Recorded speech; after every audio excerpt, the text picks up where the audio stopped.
Bienvenidos. Hoy nos metemos de lleno en un tema fundamental de la ginecología oncológica, el cáncer de útero. La base es una presentación muy completa del Dr. Ocha, súper útil para quienes preparan exámenes como el STEP 1. Es un cáncer muy frecuente. Estamos hablando del segundo cáncer ginecológico más común en el mundo. Y el primero si dejamos fuera el de mama. La idea es sacar lo esencial de esta charla. Tipos, los factores de riesgo, cómo se llega al diagnóstico y algo clave, la estadificación. Exacto, y nos vamos a centrar sobre todo en el más común, que es el adenocarcinoma endometrioide. Constituye como el 80% de los casos. Y aquí lo fundamental es su conexión con las hormonas, ¿no? Un concepto central en lo que expone el Dr. Ocha. Vamos a ver bien esos factores de riesgo, los que más pesan, y las diferencias que son importantes para diagnosticar según la edad de la paciente. Perfecto. Arranquemos por por el tejido. Mencionaste adenocarcinoma endometrioide el 80%. ¿Qué significa eso exactamente? Bueno, significa que su origen está muy ligado a las hormonas. Específicamente a una exposición, digamos, prolongada a estrógenos, como el estradiol o la estrona, que se produce en la grasa, pero sin el efecto protector de la progesterona. Histológicamente, se parece a las glándulas del endometrio normal, y muchas veces viene de una lesión previa, una hiperplasia endometrial atípica. Comparte factores de riesgo con ella. Es como un camino. Entendido. Hablemos de esos factores de riesgo, que seguro son pregunta de examen. ¿Cuáles son los que tienen más peso, según esta fuente? Hay varios importantes, sí. Por ejemplo, una menopausia que llega tarde o no haber tenido hijos, la nuliparidad. Eso duplica el riesgo, un RR de 2. El síndrome de ovario poliquístico, el SOP, o, bueno, tener ciclos sin ovulación por mucho tiempo, más de 6 meses. Eso lo triplica, un RR de 3. Ahí la clave es la falta de progesterona y también la obesidad y la diabetes tipo 2. Ambas duplican el riesgo, RR de 2 también, principalmente por el aumento de estrona que se produce en el tejido adiposo. Mencionaste riesgos de 2, de 3. ¿Pero hay alguno que sea, digamos, el campeón del riesgo? Sí, definitivamente la terapia de reemplazo hormonal, la TRH, pero ojo, solo con estrógenos, sin darle progestágenos para proteger el útero a mujeres posmenopáusicas. Eso dispara el riesgo. El RR puede ser hasta de 10. Es un ejemplo clarísimo del impacto hormonal directo. También el tamoxifeno, que aunque se usa más para cáncer de mama, en el útero actúa como estrógeno y también sube el riesgo. Y bueno, no olvidar el síndrome de Lynch como causa hereditaria. Es importante. Con todos esos factores en mente, ¿cómo se presenta? ¿Cuál es la señal de alarma que nos tiene que hacer sospechar? El síntoma cardinal, el más típico, es el sangrado uterino después de la menopausia. La metrorragia posmenopáusica. Y un detalle importante que menciona la fuente. A diferencia del cáncer de cuello de útero, este sangrado normalmente no está asociado a las relaciones sexuales. Ahora, es crucial ponerlo en perspectiva, porque aunque el 90% de estos cánceres sangran, la inmensa mayoría de los sangrados posmenopáusicos, más del 85%, no son por cáncer. O sea que no hay que entrar en pánico, pero sí que consultar. Exacto. Hay que estudiarlo siempre. Si además aparece dolor pélvico, eso ya sugiere que la enfermedad puede estar más avanzada y es un signo de peor pronóstico. Entonces, si una mujer posmenopáusica sangra, ¿cómo se confirma si es cáncer o no? ¿Y cambia mucho si la mujer todavía no llegó a la menopausia? El manejo es distinto. En la posmenopáusica que sangra, el estándar de oro es tomar una muestra del endometrio, una biopsia, idealmente guiada por histeroscopia porque así ves directamente adentro. ¿Se puede hacer una ecografía transvaginal antes? Sí. Y si muestra un endometrio grueso, más de 4 milímetros, o más de 7 si usa TRH o si se ve irregular, pues sospechás.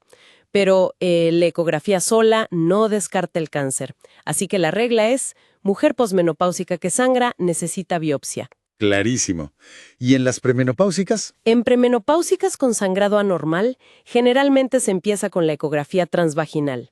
Más que nada para buscar otras causas que son mucho más comunes. Pólipos, miomas, esas cosas. Si después de la eco sigue habiendo sospecha, o si la mujer tiene muchos factores de riesgo, bueno, ahí sí se pasa la biopsia endometrial. Bien. Y una vez que la biopsia confirma que es cáncer, ¿cómo se sabe qué tan avanzado está? Eso es clave, me imagino. Es clave, sí. Y un punto crítico para los exámenes, la estadificación oficial del cáncer de útero, la de la FIGO, es postquirúrgica. Esto quiere decir que necesitas la cirugía, que suele ser sacar el útero, las trompas y los ovarios, o sea, histerectomía con salpingoforectomía bilateral, y después analizar toda esa pieza en patología para poder decir en qué estadio está. Ah, mira vos. O sea, no se puede saber el estadio exacto antes de operar. Exactamente. No con la precisión que requiere la clasificación FIGO. ¿Y qué define los estadios más tempranos? Que supongo son los más frecuentes. El estadio 1 es cuando el tumor está solo en el cuerpo del útero. Y aquí la división fundamental es entre 1A y 1B. La diferencia. ¿Cuánto invade el músculo del útero, el miometrio? Si invade menos de la mitad de su grosor, menos del 50%, es 1A.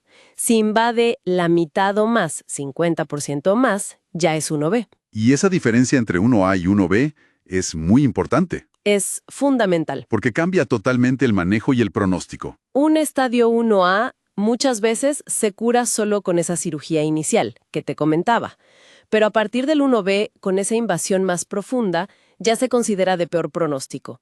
Ahí generalmente no alcanza con la cirugía inicial.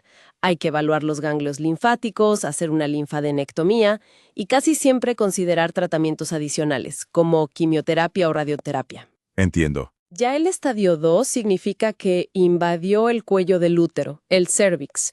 El estadio 3 es que se fue fuera del útero, a los ovarios, la vagina, los ganglios cercanos.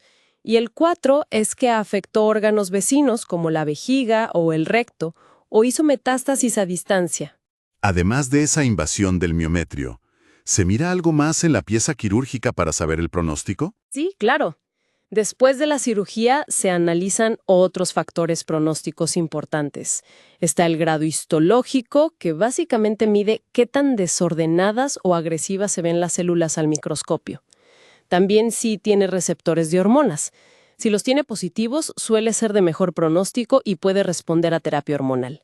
Y el subtipo histológico específico.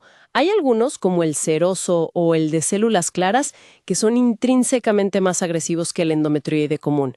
Pero, insisto, la invasión del miometrio de 50% o más, o sea, ser estadio 1B, sigue siendo como el factor aislado más potente que te dice, ojo, esto es más serio y probablemente necesite más tratamiento. Es el gran punto de inflexión. Perfecto.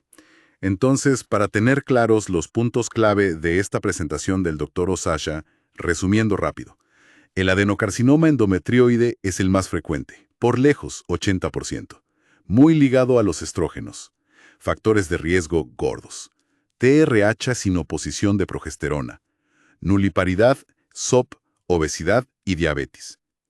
El síntoma clásico, sangrado postmenopáusico, pero que no suele asociarse al coito. Diagnóstico en postmenopáusicas. Biopsia guiada por histeroscopía es lo ideal. La eco ayuda, pero no descarta. Y el concepto fundamental, la estadificación es postquirúrgica. Y dentro del estadio 1, si invade 50% o más del miometrio, 1B, eso marca la diferencia en el manejo. Precisamente. Tener claros estos elementos es esencial, tanto para la clínica diaria como para las evaluaciones médicas. Y como reflexión final, para dejar pensando, sabiendo esta fuerte conexión hormonal del tipo más común y cómo influye en factores del estilo de vida, como la obesidad o la diabetes, ¿cuánto potencial real hay para afinar estrategias de prevención primaria, quizás interviniendo incluso antes de que aparezca la hiperplasia en mujeres que ya identificamos con alto riesgo? Interesante, ¿no? Algo que se desprende de entender bien toda esta patología.